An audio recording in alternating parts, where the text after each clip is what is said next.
is the Banner Ravens podcast. Paul Mancano and Jonas Shaffer live on a Sunday night in September after the Ravens get win number 1 on the season, eking out a 28-25 victory over the Cowboys in Dallas. Jonas is there. I am back in Baltimore. We're going to break this one down, including the incredible first 3 quarters and the absolutely abysmal, no good, very bad fourth quarter. But first, the Banner Ravens podcast is brought to you by Toyota. Toyota has been building a legacy of excellence for years. From developing hybrid technology to upping the standards of safety and efficiency, Toyota is always innovating, always making progress. And with the superior line of in-stock SUVs, including the adventure-ready RAV4 and capable, affordable Corolla Cross, you can experience the legacy of Toyota for yourself. Visit buyatoyota.com, the official website for deals, to find out more. Toyota, let's go places. Jonas, I picked the word of the day for this one, and I picked vexing. The definition, irritating, provoking, or annoying. And I don't know the language of origin, but its first known use was in 1569. They have it down to the very year that vexing was first used. I don't know who first was vexed and by what. Probably some chickens getting loose on some English farm somewhere. But I think Ravens fans are pretty vexed by this Ravens team that, yes, pulled out a 3-point win for the first win of the year over the Cowboys, but boy, was it a rough road to get there. Yeah, 1569 also feels like about the last time the Ravens made a stop in the fourth quarter when they had to. It's what is this team, Paul? Is this team good? Is this team bad? I don't know. It feels like it's TBD, and maybe that is just what you have to deal with a team that is going through some stuff this early in the season. We are still 3/18 of the way through. That's, Lord knows what I was. I mean, it's tough to get a handle on this team because they will be they'll be excellent for drives. They'll be excellent for plays. They'll be excellent for halves. They'll be excellent for 3 quarters. And then they'll just blow it up spectacularly and leave us to sort through the wreckage, even in a win. I guess, as I kind of wrote post game, we will know more, I think, about this team after week 4, which will be another game, hopefully another game that doesn't go 3 hours and 45 minutes long. I think we'll probably figure out exactly where the Ravens stand, maybe relative to the kind of team that they want to be when the Buffalo Bills come to town and they have their hand at just figuring out what exactly this Ravens passing defense is, because I don't think it's a very substantial unit at this point in the NFL season. But again, the Ravens are 1-2 right now, which sure sounds a whole hell of a lot better than the Ravens being 0-3 at this point. Yeah, and look, the cop-out answer here is that nobody really knows who's good and who's not in the NFL at this point, because 17-game season, and you said we're 3/17 of the way through that. That's 18% of the way through the season. It's a tiny sample size that we are working with, and we're gathering more information about this team every week. And you could look at it from a glass half full perspective, Jonas, and say the first 3 quarters of this game were vindicating for Eric DeCosta and for John Harbaugh, because we saw that the Ravens came out with the same offensive line grouping that they had for the first 2 weeks of the regular season, with Daniel Falele at right guard. There was no change there. And you tweeted it out at Jonas_Shaffer, and fans were already up in arms.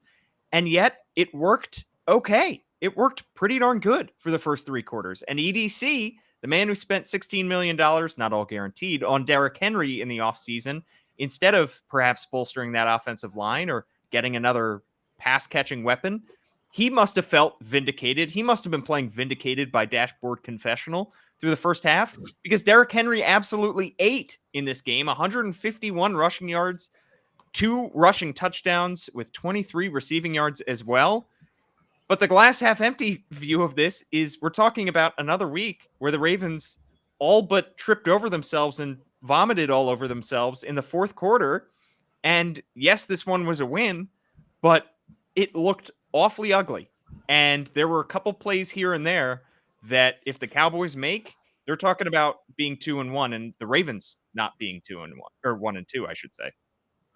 Yeah, I mean, you think about all the plays that the Ravens sure wish they had made in that first half. Like if I know it, playing the hypothetical game is lame, but I'm going to play it right now. If Nate Wiggins hadn't punched that ball out in the second quarter, and the Cowboys had gotten at least a field goal, boy, things Yeah. might be different right about now. And obviously, if Justin Tucker had made a 46-yard field goal, if Zay Flowers had hopped on that onside kick instead of letting it, skitter away, then yes, the Ravens would have wrapped this thing up a whole lot sooner.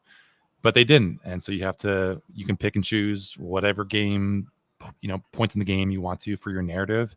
And I know that the Ravens and John Harbaugh and this coaching staff and Eric DeCosta and Steve Bisciotti, excuse me, sure would be flying back to Baltimore right now, with nerves that were 100% less frayed if they'd actually sat on this Cowboys team the way that the 2023 Ravens, if I were to pick any random team from recent memory to use as a point, like that's the thing that's confusing is that they have gotten now two teams into favorable game scripts, the Raiders last week, the Cowboys today, where they knew what was going to come, at least on defense, and yet looked completely powerless. And, I asked John Harbaugh about it post-game, basically restating what I just said in the form of a question. Is it frustrating? Do you have an answer for why this has happened now 2 weeks in a row where you know what a team wanted to do, and yet you could not do anything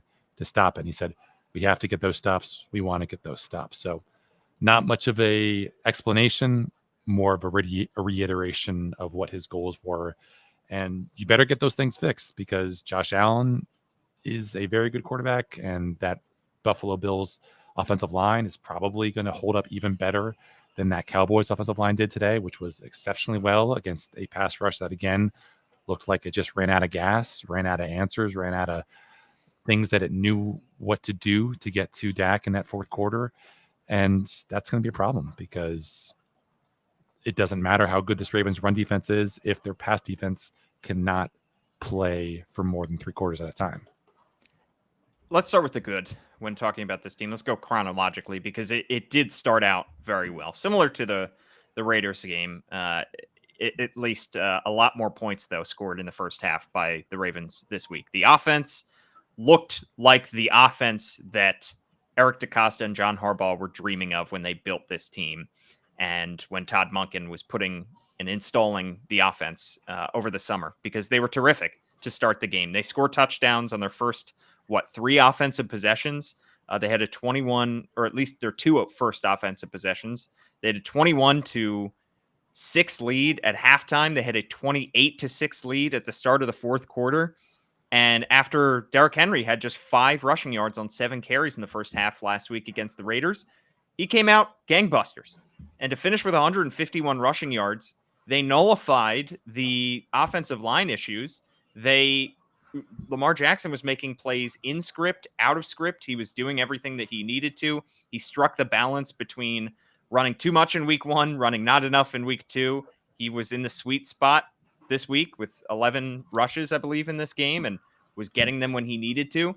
This offense was humming. We even saw Nelson Aguilar with a 51-yard catch and run, Jonas. Everything was going well for the offense through 3 quarters. Yeah, and it starts up front. I think we all expected to see some changes, not even mid-game, but perhaps at the start of this game. There was, I think, some rope-a-dope played by the Ravens with the members of the Ravens press corps, myself included. I did not go as far as other outlets did in speculating as to what those changes might have been. Maybe there were just contingencies being planned in this game, but the starting 5 that we saw in quarter 1 was basically the starting 5 that the Ravens closed it out in quarter 4. Obviously, we did see the Ben Cleveland cameo, the obligatory Ben Cleveland cameo that was used on the Derrick Henry 1-yard one the 1 yard run to put the Ravens up 14-3. But that was about it. We obviously asked John Harbaugh about it, and he said, we were making certain plans for a rotation, perhaps to continue on with that rotation. But I think rightly the Ravens were playing well enough up front that it was like a why mess with a good thing kind of attitude. I mean, Lamar Jackson was not sacked. I think he's been sacked just 3 times all season, which is just a huge testament to him. But it's also a reflection of the fact that I think on all 3 of those sacks, bad things have happened. You had the strip sack in week 1. You had the 2 sacks last week, both of which led to drive-ending plays. I think the Ravens got a field goal after one of those, but typically very bad things have happened when Lamar has been sacked. So good strategy from the Ravens to not let Lamar be sacked. And obviously a big part of that is rolling up 274 rushing yards, 6.1 yards per carry. Derrick Henry doing the heavy lifting on that. If I can be a caricature of myself for a second and look at the advanced stats, he was, for the first 2 weeks of this season, average yards before contact, a whopping 1 yard, which was like bottom 25th percentile. Maybe, it's a very, very mediocre rate. Today, even with some of the obvious fourth quarter runs where he was not getting very far, over 2 yards before contact, which is elite for any runner, any rushing offense. So what you saw there, where Derrick Henry was not just winning up front in those tough, gotta have it type runs, but the Ravens were doing a good job and Lamar was doing a good job of putting him in spots where he could build up some speed and be the guy who is like the most fearsome dude in the NFL in the open field. Didn't have to rely too much on Lamar or his arm. Didn't have to rely too much, at least until late, on this defense.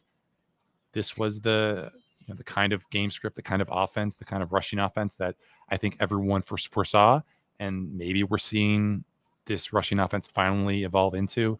I will say, biggest caveat of caveats, because we talked on Thursday, Paul, about how bad this Cowboys run defense is.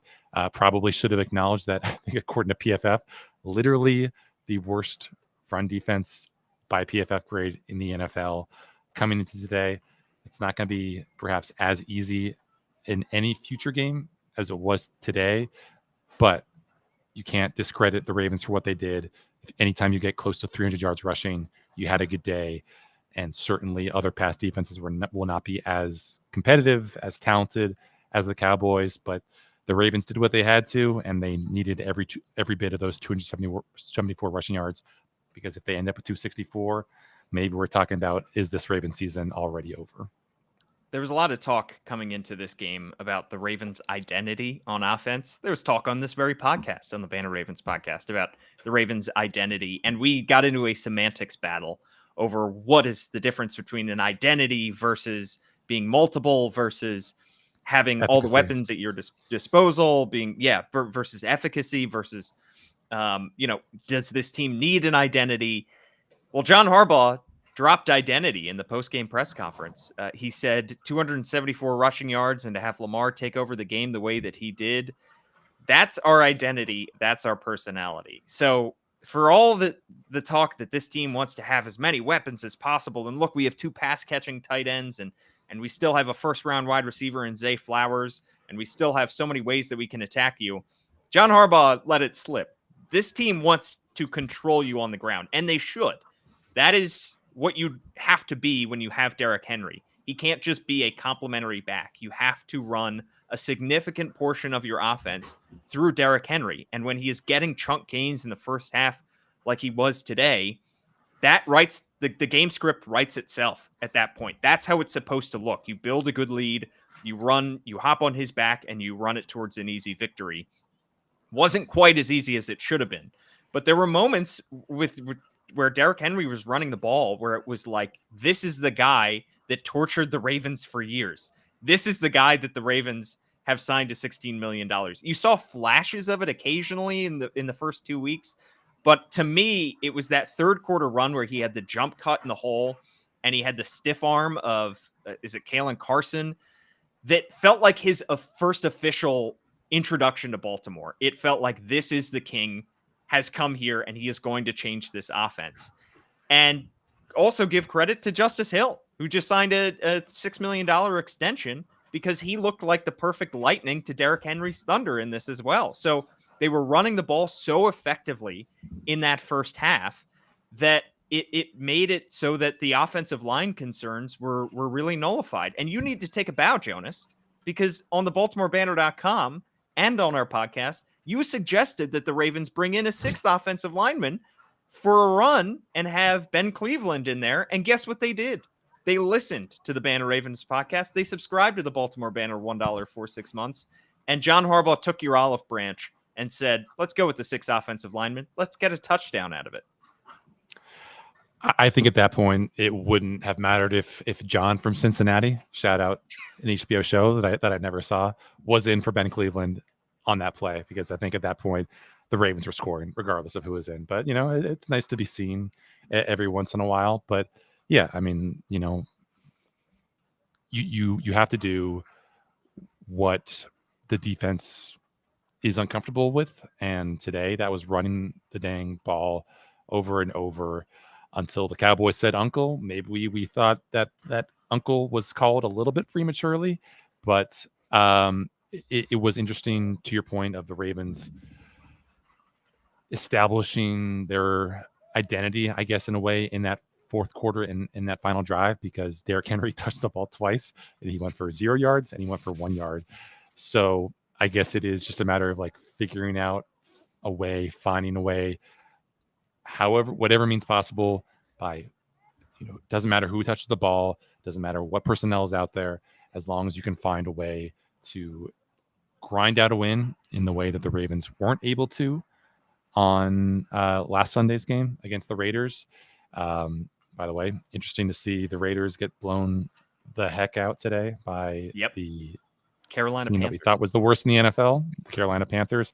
Big caveat that Raiders did not have Max Crosby today. I believe he was ruled out before the game. And the Panthers had Andy freaking Dalton. So there's a big caveat too. Big day for redheads. Never going to slander Andy Dalton on this podcast until he actually just lays a stinker. But yeah, I mean, it was just that second and third quarter was vintage Derrick Henry. I mean, I think the most amazing part of how the Ravens started this game was that it's not like they were doing it in spite of Derrick Henry, but he was more of a eye candy window dressing type guy until he really got things cooking, got the engine revved up, and then once the Ravens set him loose, he was really, really hard to stop. And then they didn't really need him in that fourth quarter, but they kind of did, because he is obviously still a gravitational pull on any run defense that goes up against him. But obviously, ultimately, it was Lamar being the guy, unafraid of being the runner. I know obviously he's going to have that, Lamar can't throw label affixed to him unfairly until he goes out and probably wins a Super Bowl. But I think it said everything you need to know about Lamar and his humility and his leadership and his just overall running ability, that it was him on 2nd and 9 is the guy who's reading out that read option with Zay, taking it up the gut and basically putting this game on ice. It took quite a while for this game to officially be put on ice. We thought that it was going to be wrapped up a whole lot earlier than it was. And I do blame Tom Brady and the broadcast for bringing up the Falcons-Patriots Super Bowl and kept zooming in on this guy with a t-shirt that said 28-3, because it was nearly the Ravens score. And then, of course, the Cowboys come charging back. Let's talk about the bad. Let's talk about how it kind of unraveled in the fourth quarter there, because the Ravens were outscored 19-0 in that fourth quarter. And the possession log went like this. Baltimore misses a field goal. Cowboys score a touchdown. Cowboys recover the onside kick that is whiffed by Zay Flowers. They score a touchdown. Ravens get the ball. They punt. Dallas scores a touchdown. And it wasn't until the Ravens got the ball back that they were finally able to salt the clock away and get the victory and line up in victory formation. What was going wrong? Why did the offense suddenly stop humming? And why was the defense suddenly so vulnerable in that fourth quarter yet again, Jonas? Should we do another completely spontaneous power ranking of the biggest culprits? Of whose fault it is? of whose fault it is. We don't have to just limit it to, we can do biggest culprits, we can do biggest worries going forward if we want to expand the discussion to include Justin Tucker, who did not do any favors for his narrative after missing another field goal today, while the next Justin Tucker, Brandon Aubrey, nails a 65-yarder in a very kicking-friendly environment here. Obviously, the dome was not open. The windows were closed, so there wasn't any funky cross draft coming by. A little slanderous to call him the next Justin Tucker, but go ahead. Hey man, he hasn't missed a kick from beyond 50 yards in his in his brief but brilliant career. Let me have this hot take, okay? Sure. So let's throw out all the would-be culprits into the mix here. We have the Ravens penalty problem, which again went over 100 yards today. I think 11 for 105, I believe is what I saw. You have the pass defense, which again just got lit up like a Christmas tree in that fourth quarter, despite not having to worry one lick about the possibility of a run. We can throw the pass rush in there, which according to True Media, 23.2% pressure rate. Again, another game where you look at the stats, the sack stats, it's maybe a little bit misleading. You know, this is something I wrote about in the preview. The sack rate is good. The pressure rate is not good. And over the course of a long season, you want that pressure rate to be a lot higher than it's been. And where it's been has been bottom 25th percentile of the NFL. And that is very, very worrisome because pressure is a lot more predictive than sack rate.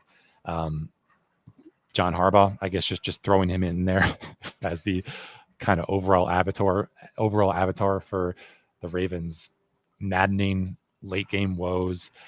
Special teams, maybe if we just want to lump that in with the bigger Justin Tucker situation.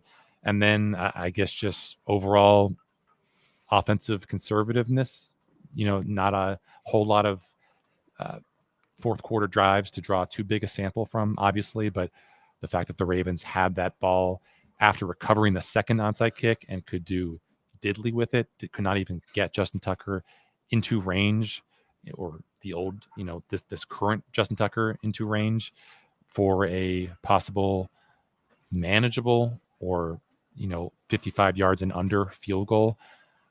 Definitely didn't do themselves any favors. So Paul, just kind of shooting from the hip here, biggest worry for you of all those component parts is what?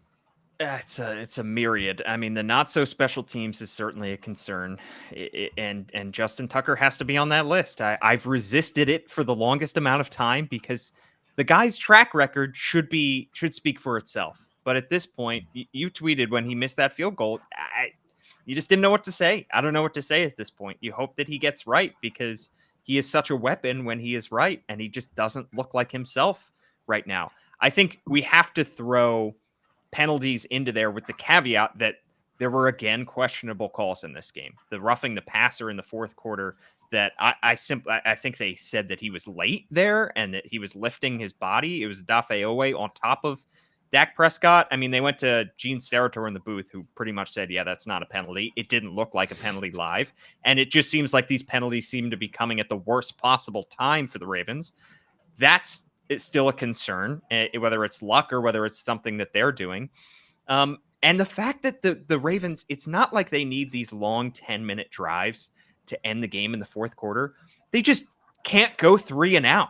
And that's exactly what they did when they recovered that onside kick. They went 3 and out. They went Derrick Henry rush for 6 yards. So it's 2nd and 4. So you're thinking, all right, this is going to be easy. Then Lamar Jackson, incomplete pass. Then Derrick Henry up the middle for 1 yard. So it's 3rd and 3. And then Lamar incomplete to Mark Andrews. And for a team that is going to be relying heavily, we think, on their 2 tight ends, how about the fact that Isaiah Likely and Mark Andrews combined for 1 catch for 4 yards in this game? Give credit to the wide receiver core because Rashad Bateman had a nice touchdown. Zay Flowers had that huge 3rd down conversion that essentially allowed them to win the game. But were you surprised at all about the lack of tight end usage in this game? Well, they used them. They just didn't go to him in the passing game. I mean, if I have a brief respite here while you're talking, Paul, I can look up the personnel distributions. I feel like today was maybe the heaviest of heavy personnel days in this Todd Monken era. I mean, you did not see barely any 3 wide receiver sets. It felt like, especially in that second and third quarter. You know, we saw so much Pat Ricard. We saw so much more Charlie Kohler than I expected. We saw Isaiah Likely blocking. We saw Mark Andrews staying in there on passing downs to block and not to catch. I mean, this was not a day for a lot of spread looks. It was a day for grind them up football, spit them out, which makes sense because, as we talked about, if there was any defensive line in the NFL that you wanted to dare to come out and base personnel, only 4 defensive backs on the field, it was this Cowboys defense. It was this Cowboys defensive front. So I think it's not like the Ravens outsmarted themselves in any way. But yeah, I mean, is this not the weirdest top 3 wide receivers in a relatively high scoring game that you could possibly imagine? Nelson Aguilar, 1 catch for 56 yards. Charlie Kohler, 1 catch for 30 yards. Rashad Bateman, 3 catches, game high, mind you, game high tying 3 catches for 28 yards and the 1 touchdown. I don't know. Bizarre. I don't know what else to say besides the fact that is bizarre. If we want to talk about penalties and just how much of an issue they have been this year, this was tweeted out by Deontay Lee of The Ringer, but just double checking it myself. The Ravens have lost minus 6.74 expected points added on just penalties, on just defensive penalties this season. So nearly a touchdown's worth of penalties that they've cost them. On offense, it is even worse. It is minus 8.10. So no team in the NFL, and it's not really close, has lost more expected points, has been affected adversely more than the Ravens this year. And we asked John Harbaugh about it, and again, he said very little. And even within those brief statements that he gave, did not really say a whole lot. He just said, we have to get better. We have to get more cleaned up, because obviously it was kind of a pick'em situation with the penalties. Like, unless you were asking specifically about a particular flag, it's not like he could have narrowed in on one of them, because there were so many of those that he had to fix. And that's a worry, that this has been a team whose hallmarks when things have been going well has been, they're not going to beat themselves. They're going to play good football. They're not going to leave it up to the refs. Obviously, as you said, there was the questionable one by Adafe, especially in that third or fourth quarter, where it was a very, very soft roughing the passer penalty. I think Adafe, in his kind of understated, somewhat morose way, told us after the game, next time I'll just kind of let him down easier. But wasn't really a whole lot of joy from this defense when there were flags flying or when there weren't flags flying. I mean, to give up almost 400 yards passing to a passing offense that is pretty much CeeDee Lamb and a bunch of guys who run fast. It's just all of the areas on this pass defense that we thought would be strengths, because they were strengths last year, specifically the spine in this defense. I mean, again, just victimized by tight ends, and not even the good tight ends. I mean, Jake Ferguson had a nice day today, but had you in your life heard what a Lepke is? I don't even know his first name. For the Cowboys, Hunter Lepke. Had you known? Was he on your personal scouting report for this game, Paul? Not at all. Not at all. I 2 catches for 41 yards. That would have been second on the Ravens today. God. I mean, there were a few bright spots defensively. I mean, Nate Wiggins, he got bailed out on that long pass that he broke up. That was an obvious pass interference because there was an offsetting penalty.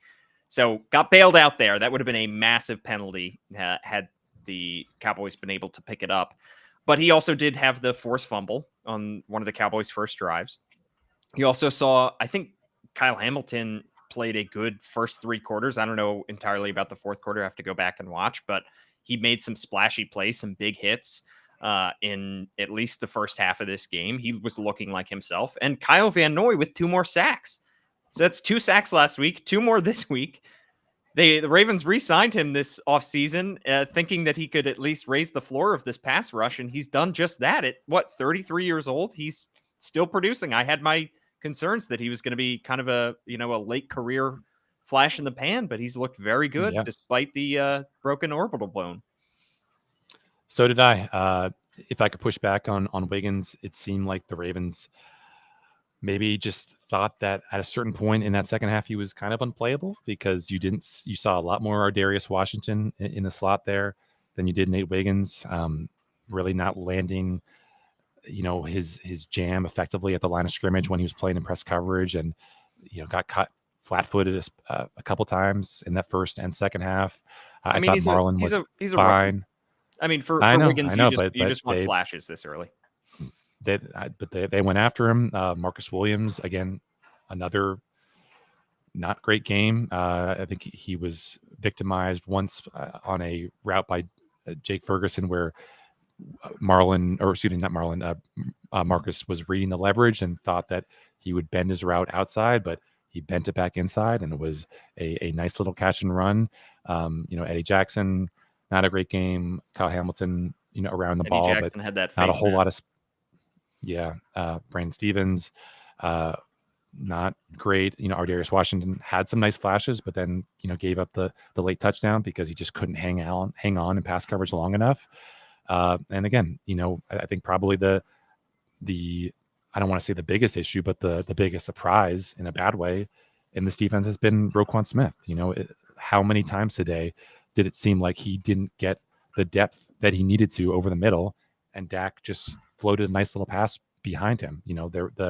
Was it the second to last touchdown where he was just kind of looking around like, what the hell, guys? Like he expected Marlon to be there, or expected Marcus Williams to be there. It just felt like he was out there on an island. Maybe he was in the right place, maybe he wasn't, but the amount of completions given up to tight ends this year, the amount of passes from, Rashee Rice to, running backs coming out of the backfield, there was a play with the Cowboys got creative where it's CeeDee Lamb lined up as the running back and kind of ran a nice little angle route. And Trenton Simpson, was just obviously completely clueless about how to stay in front of his way. It wasn't a huge play, but it was just kind of endemic of the problems the Ravens had stopping anything over the middle. Dak had his way with this Ravens pass defense in a way that he couldn't with the Saints, and they were exactly the same kind of game scripts. Again, the Ravens could not do what the Saints were able to do just a week ago, I believe, in this exact same building, which was just sit on a team and just bleed out this clock. Yeah, and it really didn't happen until the fourth quarter, though. The first three quarters, they still looked very good, just like the offense did. But it's just crazy, too, that coming into this game, we were saying this Ravens defense is number one in rushing yards allowed, and they are dead last in passing yards allowed. And guess what happened in this game? Dak Prescott threw for 361 yards, and the Cowboys had 51 yards on the ground. I think this Cowboys team is also going to be a much better passing offense than rushing offense, because Zeke Elliott is like a broken shell of a man. But it's just funny that the passing offense, or the passing defense, and the rushing defense continue to trend in opposite directions at this point in the season. Paul, can I bring a stat to your attention, and you tell me, just on a scale of 1 to 10, how alarming this is to you? Again, sure, small sample size, disclaimer, but is this not a flashing red light in your judgment? The Cowboys had only 2 drives of longer than 60 yards this season, both in week 1. Do you want to guess how many they had today? At least 3. Exactly 3. And they would have been. They had a 60-yarder that ended in the fumble. They had the 64-yarder that ended in the touchdown. 56-yarder ended a touchdown. 91-yarder. That's net yards, so that includes some penalties as well. But to double the amount of long extended touchdown drives, or just drives in general, in one game against a team that we thought would have the NFL's top 5 secondary, we thought would be wouldn't suffer too deeply from losing Jadeveon Clowney. It's rough, man.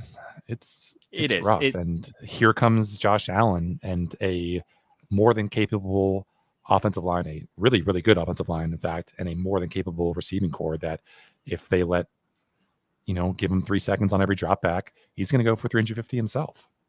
We're still talking about Zach Orr in his third game as an NFL defensive coordinator. So I think we have to keep that in mind.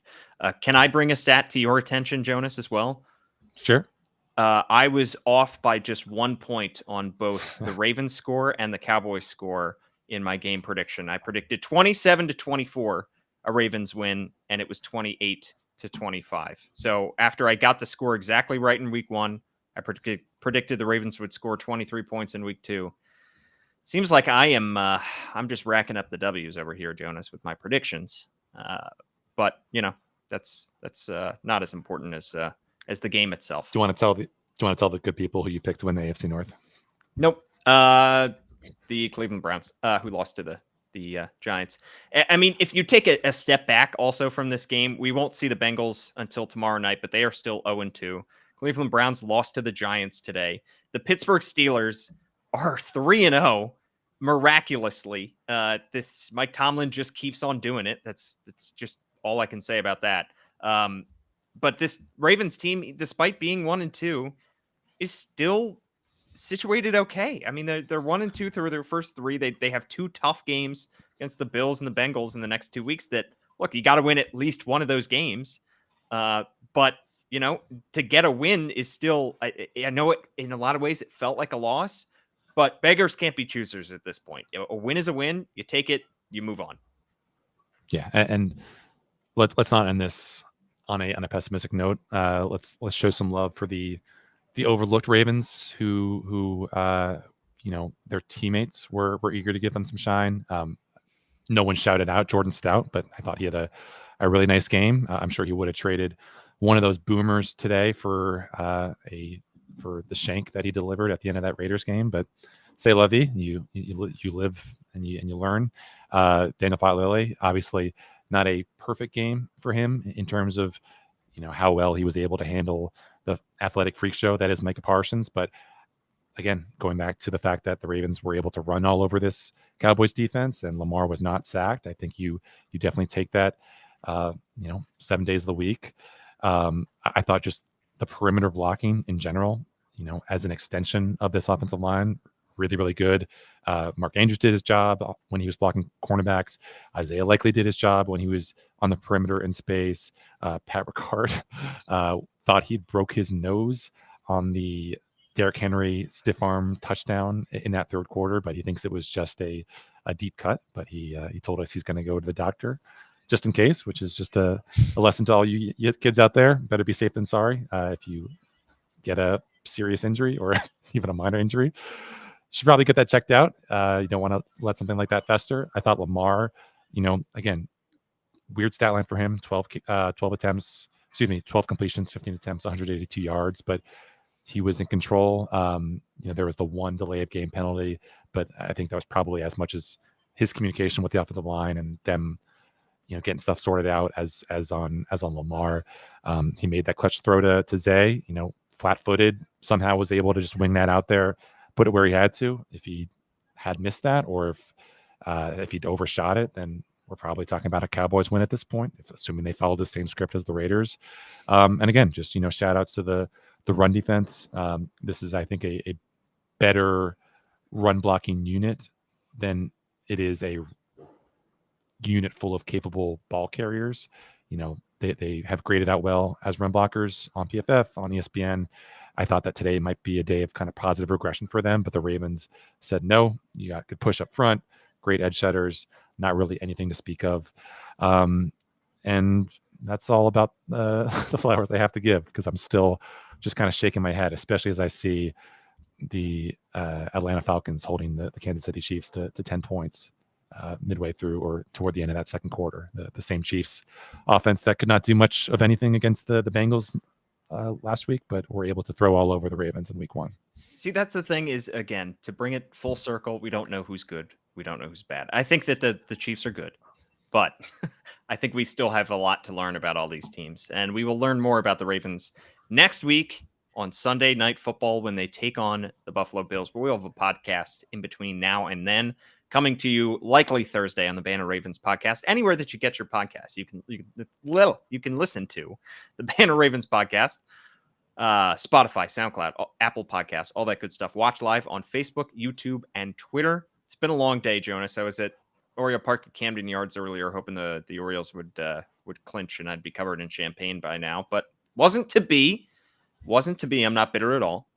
More bitter than the champagne that is still sitting on ice somewhere in the bowels of Oriole Park at Camden Yards. At Jonas_Shaffer is his Twitter handle. I'm at Paul Mancano. Please like, rate, review, subscribe, all that good stuff. Read Jonas's good work. Gianna Hahn, Kyle Goon at the BaltimoreBanner.com. For Jonas Shaffer, I'm Paul Mancano. Thanks so much for tuning in.